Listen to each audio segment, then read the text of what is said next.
هذه المنافسه الغينيه الاستوائيه اللي خدات بلاصه المغرب. الكاف ما كفى هذا الشيء، بل عاقبت المغرب بالحرمان من المشاركه في الكان ديال 2017 و2019، بالاضافه الى تغريمه $1,000,000. الجامعه الملكيه المغربيه لكره القدم بزعامه القجع تحزمات لهذه العقوبات وطعنات في هذا القرار قدام الطاس، وتمكنت من الغاء استبعاد المغرب من المشاركه في الكان ديال 2017 و2019 وتخفيض قيمه الغرامه الى فقط $50,000. في 2017 فوزي غادي هي الارض ديال هذا الشيء اللي كنشوفوه دابا. غادي يسني اتفاقيات مع جامعات الكره ديال شي 40 دوله افريقيه كتعاد فيها الجامعه الملكيه المغربيه لكره القدم انها تقدم مساعدات باش يتم تاهيل الملاعب ديال هذه الجامعات والتكوين والاستضافه الى اخره. وشتو شحال من دوله افريقيه كتستقبل الفرق ديالها عندنا في المغرب. واش زعما القجع مجهد حتى لهذه الدرجه باش يقابل هذا الشيء كامل؟ المنصب ديالو كوزير زيد عليه الرئاسه ديال جامعه الكره. الجواب هو لا، المساله فيها تنظيم فقط.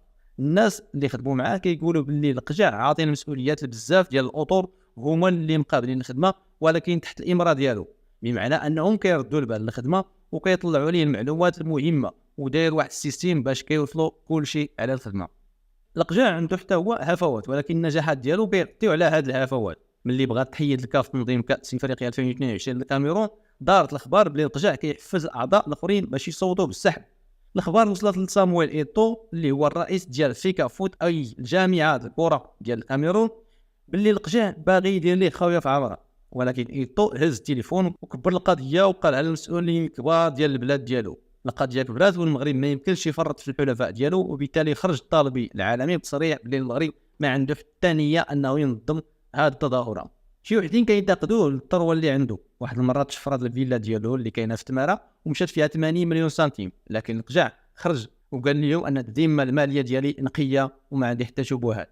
ايضا نط عليه الجا وكاين اللي طالب افتتاح ماليه الجامعه من اللي خرجات هذه الجامعه التقرير المالي ديالها وفيه بانها صرفت في 17 شهر بين فاتح يناير 2014 و 30 يونيو 2015 مبلغ 85 مليار درهم. هذا المبلغ فايت بكثير 10 مليار درهم اللي صرفت الجامعه في 4 سنوات ايامات الجنرال حسني التسليمان، او 105 مليار درهم اللي صرف الفاسي الفهري في 4 سنوات. ولكن شتان بين النتائج ديال القجع والنتائج ديال الاخرين. هذه هي القصه ديال هذا الرجل اللي كنعتبروه من رجال الدوله. دمتم بود والسلام عليكم.